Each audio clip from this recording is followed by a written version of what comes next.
ฝนตกทั้งคืนหนักมากลมกระโชกแรงหลังคาปลิวแล้วฝนฟ้าอากาศพายุสวัสดีค่ะมาพบกันในช่วงค่ำของวันอังคารที่19มีนาคม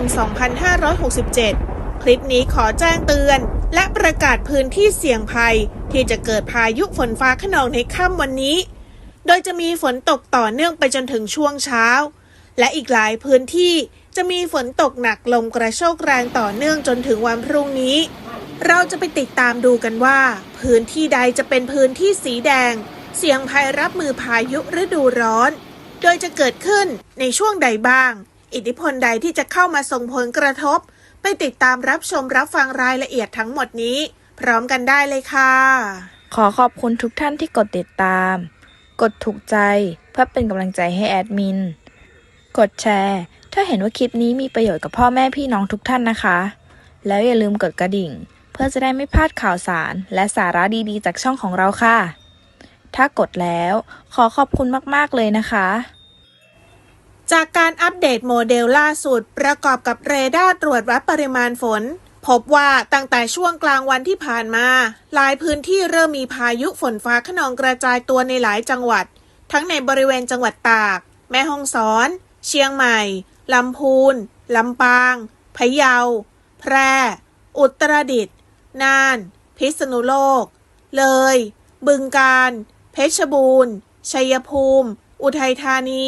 นครสวรรค์ลพบุรีกาญจนบุรีนครราชสีมาบุรีรัมย์ขอนแก่นมหาสารคามกาฬสินธุ์มุกดาหารสกลนครนครพนมฉะเชิงเทราชลบุรีปราจีนบุรีจันทบุรีและสระแก้วซึ่งบางพื้นที่มีฝนตกหนักรวมถึงมีลมกระโชกแรงเกิดขึ้นด้วยเป็นไปตามที่พ่อแม่พี่น้องหลายท่านได้ร่วมรายงานมาว่ามีลมกระโชกแรงทำให้หลังคาปลิวเลยทีเดียวแล้วพื้นที่ของพ่อแม่พี่น้องทุกท่านล่ะคะเป็นเช่นไรกันบ้างเจอฝนเจอลมหรือว่ามีอากาศร้อนอย่าลืมคอมเมนต์ร่วมรายงานสภาพอากาศนะคะเมื่อกลับมาดูโมเดลสภาพอากาศของ ECMWF จะเห็นได้ว่าบริเวณประเทศไทยของเรายังคงมีฝนฟ้าคะนองต่อเนื่องได้อีกในค่ำวันนี้ไปจนถึงในวันพรุ่งนี้เนื่องจากมวลอากาศเย็นที่มีกำลังปานกลางถึงค่อนข้างแรงยังคงแผ่อิทธิพลปกคลุมบริเวณประเทศไทยตอนบนอย่างต่อเนื่องอีกทั้งยังแผ่อิทธิพลลึกเข้าปกคลุมบริเวณภาคใต้ตอนบนทำให้แนวปะทะอากาศเย็นช้อนร้อนชื้นยังคงแผ่กระจายตัวเป็นวงกว้างทำให้มีพายุฝนฟ้าคะนองลมกระโชกแรงฟ้าร้องฟ้าผ่าและอาจมีลูกเห็บตกบางแห่งในค่ำวันนี้โดยจากโมเดลจะเห็นได้ว่าจะกระจายตัวอยู่ในบริเวณภาคเหนือภาคตะวันออกเฉียงเหนือภาคกลางภาคตะวันออกรวมทั้งกรุงเทพมหานครและปริมณฑลโดยจะมีฝนตกหนักกระจายตัวเป็นจุดเป็นหย่อมซึ่งแสดงเป็นพื้นที่สีแดงตามแผนที่กราฟิกนั่นเองซึ่งบางพื้นที่อาจมีฝนตกต่อเนื่องไปจนถึงช่วงเช้าของวันที่20มีนาคมโดยมีแนวโน้มว่าแนวปะทะอากาศจะกระจายตัวเพิ่มมากขึ้นทำให้บริเวณกรุงเทพมหานครและปริมณฑลจะมีฝนฟ้าคะนองกระจายตัวเกิดขึ้นตั้งแต่ช่วงเช้ารวมถึงภาคตะวันออกตอนบนด้วยหลังจากนั้นเมื่อดูโมเดลต่อเนื่องในช่วงสายจนถึงช่วงบ่ายยังคงเกิดแนวปะทะอากาศทำให้มีพายุฝนฟ้าคะนองลมกระโชกแรงฟ้าร้องฟ้าผ่าและลูกเห็บตกกระจายตัวเกิดขึ้นบางแห่งในบริเวณภาคเหนือภาคตะวันออกเฉียงเหนือตอนบนภาคกลางตอนล่างและภาคใต้ตอนบน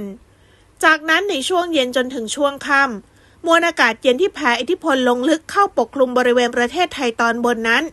ส่งผลทำให้บริเวณภาคตะวันออกเฉียงเหนือ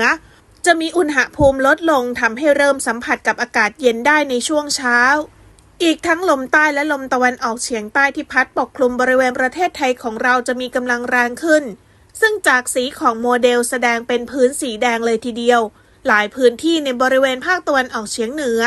จะเกิดลมกระโชกแรงในหลายพื้นที่ส่วนพื้นที่รับพายุฤดูร้อนในบริเวณภาคตะวันออกเฉียงเหนือจะลดน้อยถอยลงไปรวมถึงบริเวณภาคตะวันออกด้วยในขณะที่ภาคเหนือภาคกลางกรุงเทพมหานครและปริมณฑลรวมถึงภาคตะวันออกแถบชายฝั่งยังคงมีฝนฟ้าคะนองและอาจมีฝนตกหนักเกิดขึ้นได้บางแห่งจากลักษณะดังกล่าวจึงส่งผลทำให้ในค่ำวันนี้ถึงวันพรุ่งนี้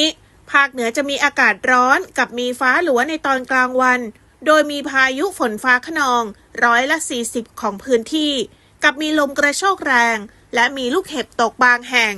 ส่วนมากบริเวณจังหวัดเชียงใหม่เชียงรายลำพูนลำปางพะเยา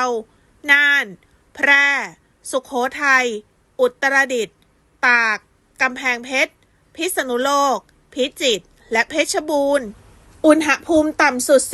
16-23 องศาเซลเซียสอุณหภูมิสูงสุด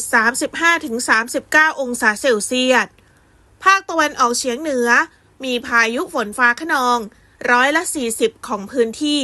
กับมีลมกระโชกแรงและมีลูกเห็บตกบางแห่งส่วนมากบริเวณจังหวัดเลยหนองคายบึงกาฬหนองบัวลำพูอุดรธานีสกลนครนครพนม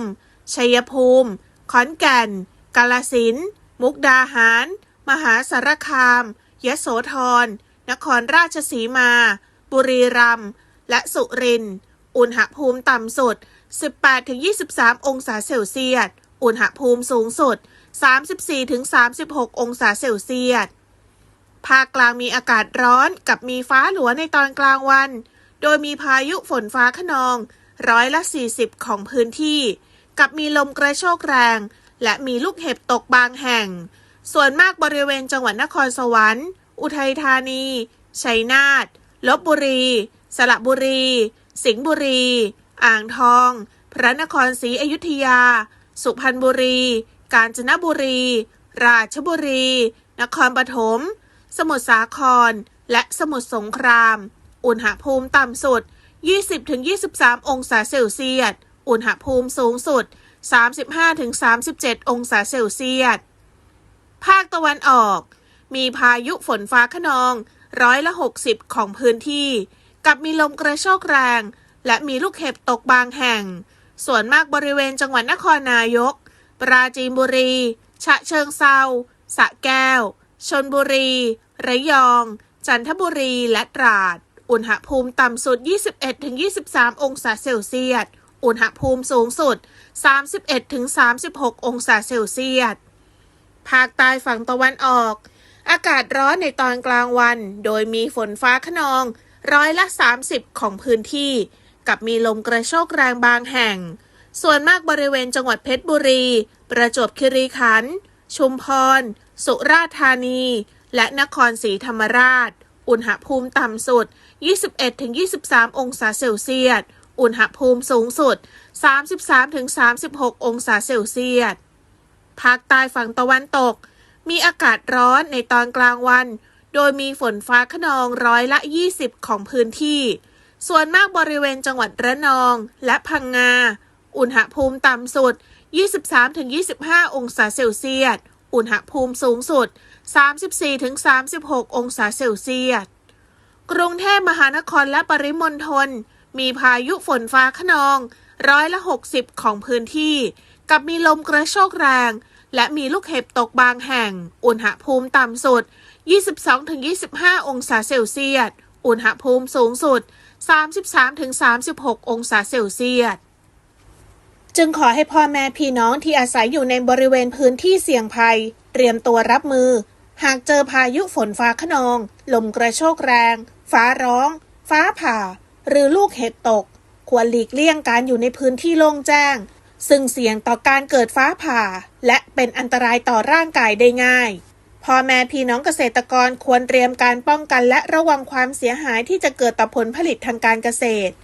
และอันตรายที่อาจเกิดขึ้นต่อสัตว์เลี้ยงเมื่อเกิดพายุฝนฟ้าคะนองควรต้อนสัตว์เลี้ยงเข้าคอกหรือโรงเรือนเพื่อป้องกันฟ้าผ่าสัตว์เลี้ยงบาดเจ็บล้มตายได้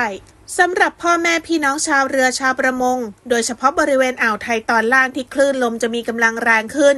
โดยจะมีคลื่นสูง 1-2 เมตรบริเวณที่มีฝนฟ้าคะนองคลื่นสูงมากกว่า2 เมตรส่วนอ่าวไทยและทะเลอันดามันตอนบนจะมีคลื่นสูงประมาณ1 เมตรห่างฝั่งและบริเวณที่มีฝนฟ้าคะนองจะมีคลื่นสูง 1-2 เมตรจึงควรเดินเรือด้วยความระมัดระวังและหลีกเลี่ยงการเดินเรือบริเวณที่มีฝนฟ้าคะนองพร้อมกันนี้ขอให้พ่อแม่พี่น้องทุกท่านดูแลรักษาสุขภาพและติดตามแนวโน้มลักษณะอากาศอย่างต่อเนื่อง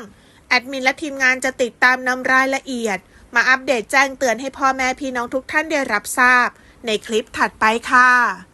และแล้วก็มาถึงในช่วงสุดท้ายของคลิปซึ่งก่อนจะจบคลิปไป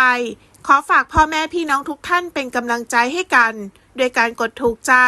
กดแชร์และอย่าลืมคอมเมนต์มาว่ารับชมจากสถานที่ใดสภาพอากาศในพื้นที่ของพ่อแม่พี่น้องทุกท่านเป็นเช่นไรกันบ้างแอดมินรออ่านอยู่นะคะซึ่งแอดมินต้องขอขอบคุณทุกท่านที่ติดตามและร่วมรับชมคลิปของเราและพบกันใหม่ในคลิปหน้าฝนฟ้าอากาศพายุสวัสดีค่ะ